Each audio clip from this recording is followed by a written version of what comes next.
welcome to Unprofessional Movie Reviews. This is Billy, I'm Mark, and I'm going to be talking for a couple minutes, and then, hopefully not that long, and then he's going to talk for a couple minutes, and then we're going to break down this movie called Justice League! We're going to do the positives, and then we're going to break down some of the negatives, then we're going to give it a tailorized review between 0 and 10. Just so you know, this isn't scripted, this isn't talked about, we've barely talked about the movie, we just went and saw it, so the format of this is, it's like you just sat down with us to watch a movie, and now we're going to bullshit it. Right? Okay, cool. He actually does move. And also, click like, subscribe. Please leave a comment, and if you dislike this video, and you felt the need to give it a thumbs down, don't stop there. I'm okay with you giving thumbs down. Don't stop there. Tell us in the comments what we fucked up on. And if it's like, do more editing, no. But yeah, tell us why you dislike this, because we don't care. We'd rather please you guys. But anyways, he's gonna give it a synopsis. Go! Okay, so there's a force from outside the planet that's coming to the planet, and then we got Iron Man and Captain America and the Incredible Hulk. We got Batman, Wonder Woman, The Flash, Aquaman, and Superman fighting this force coming from outside the planet. Yes. That's pretty much all you get from the trailer, so that's your spoiler-free review. Yeah, it's about right. Synopsis, I mean. So, before we get in, I want to discuss a little bit of the drama behind the scenes. I'm sure you guys heard about it if you have the internet. So, Zack Snyder very unfortunately lost his daughter, and that sucks a lot. And it was right after he got done filming it, and it was right before they got into the giant post-production this movie has to go through. Probably way longer than anything else of the movie was a post-production. So they brought in another guy for both the post-production and then for all the reshoots and everything like that. And that guy is Joss Whedon, the guy who made the Avengers movie. He didn't quite get a co-directing, which kind of surprised me. Maybe he didn't want it? I'm not sure. Contracts, Hollywood and stuff. But yeah, so that's a little bit of backstory and positives. I liked the nod to the original, not the original, but the old Batman soundtrack. I was gonna bring up. I don't know how old it is. I just recognize it from the '90s cartoons. It's also in the Danny Elfman Batman movies, right. And then they took it from the movies to the cartoon for the cartoon. Yeah. I actually liked.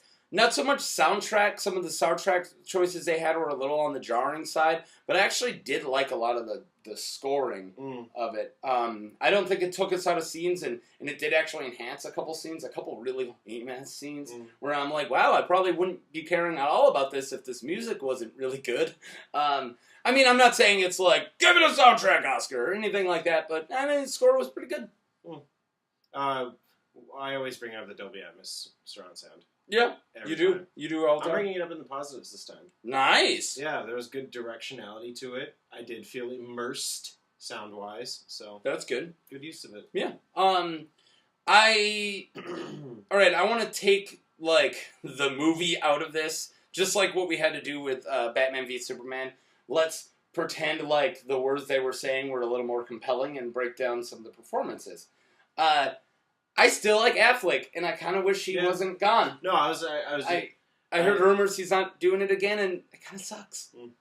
I think that the performances in this movie were tolerable. They were good. And Gal Gadot is still doing this good. Like, and she was never really, like, she was a model. She was Miss Israel, like, 10 years ago. And then she was like, wow, she was pretty good in Batman v Superman, one of the better parts. And then it was like, wow. She's actually pretty good in Wonder Woman. And she's very charismatic. She just is. She pops. Other positives. You know what? I'll say this now because I actually kind of consider it. It's a lame positive. My overall just thought of this movie is it's fine. That's my positive. Yeah. Unless you have another positive, it's fine. It's fine. I feel like if this movie, the best word for this, eye candy and unoffensive. This movie doesn't try anything. No. Like very non-controversial. Here's an example in a Batman venue of the harder it tries, the harder it falls. Batman or Dark Knight Rises. Like it tried this like Tale of Two Cities thing. Tried to do these homages to older stories. It was super ambitious. And that's why it hurt so bad when it kind of sucked. And that's kind of the harder it tried, the harder it failed. This movie didn't do any of that. It just like, all right, guys, let's base hit this. And I felt like how good it ended up being was like as good as they wanted it to be. I think they were like, okay, we're not going to knock this out of the park. Let's go to the first base and let's just hope this Flashpoint movie saves us or something. Which is, it's a backhanded positive, but that's about as best as I can do right now. I think it was fine. And it was bland, for lack of better words. And the harder it tries, the harder it fails, and it didn't really try, so it barely failed. I feel like out of the cast, nobody wanted this movie to succeed more than Ezra Miller. Yeah, Bless him. I'll be bringing him up in a minute, but he tried. Really he earned his paycheck. So hard. He was Tyrese in the Fast and the Furious movies. He really wanted to. Well, if I remember correctly, we both really liked him in Harry Potter, or The Fantastic Beasts and Where to Find Them. Yeah, I didn't hate him. And I loved him in fucking Perks Being a Wallflower. Oh, yeah, he's the best part of Perks. Yeah. And there's another thing I actually really like with Ezra Miller, and I can't remember it right now. We need to talk about Kevin? Who? We need to talk about Kevin, the movie? Kevin? We need to talk about Kevin is the name of the movie. Oh, God! I was like, I thought you were talking about some other actor. I'm like, Kevin... No, like, Spacey was in the other one. The movie is called We Need to Talk About Kevin. Okay. Yeah, alright, I haven't seen it. I thought you were, like, trying to say, like, Henry Cavill, and I'm like, that's Cavill. Are we good? Yeah, that's... Negatives! This movie was fine. This is my negative. I'm gonna bring it back to sound design. Yeah. It was cluttered and messy. There were a lot of clashing sounds that you couldn't really parse what was what, and it was just confusing. I mean, the directionality of it was good. It's just that I couldn't... Like, the sounds didn't seem to match what I was looking at. Yeah. Most of the time. Tonally, this movie is a mess. It's an epic mess. I feel like the editors were given 4 hours of a movie, and they're like, figure it out, and Joss Whedon's like, alright guys, I got a fresh pot of coffee.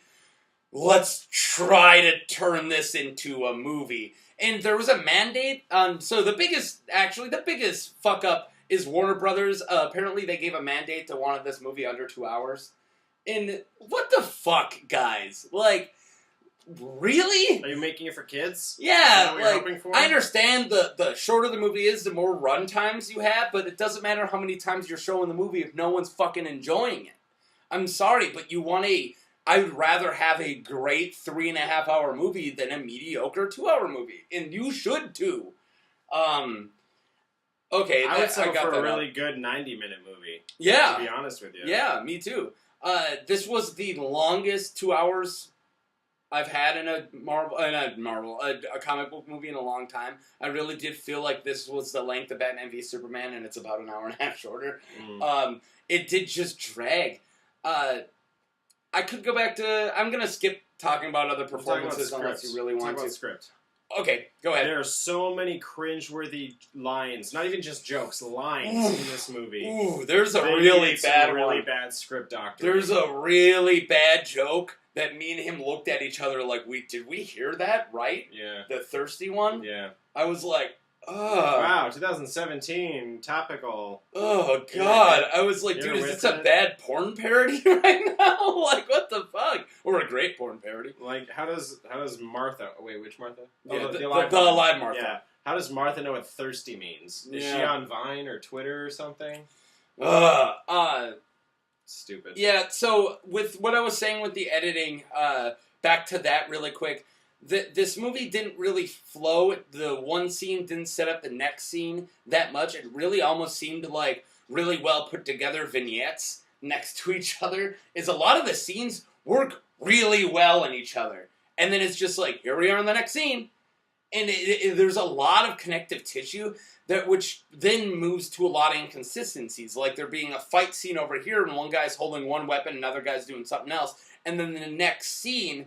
they're not doing that same thing. Yeah. They're fighting, but they're not holding the same weapons, and they're kind of somewhere else. And the next scene, they're back to holding those things.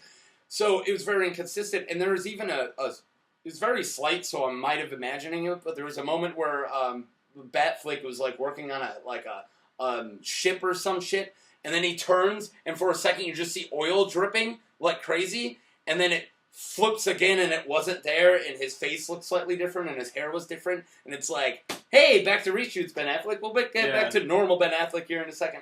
And that shit is just so noticeable when you're looking for it. Also, I didn't understand the Batfleck beard and then needing to shave. Yeah. That was just, I mean, he would need to shave if he had a beard after climbing through the mountains and shit, but he's fucking Batfleck. Yeah. Like, yeah. Why can't you have a beard? Or no, like, why did he need to have a beard? Like, why, like, yeah. he didn't need you to can't climb through mountains without a stuff. beard. Right. Yeah. That was just kind of weird, and it was almost like somewhere in script negotiations, Ben Affleck was like, I wanna like shave. Yeah. To like, so people can really see the gray in my hair. You can really tell that I'm walking. I'm old as Batman. No, a lot of the performances fell through, and it might not just be them. It's okay. Jason Momoa was okay. As Aquaman, he had nothing to do. He had nothing to do in this movie. He had a couple jokes. There's a kind of funny moment where he was talking, I guess. But I still don't get why he's a good old boy. Yeah, that doesn't make any sense. It's weird. Where is he from? Norway?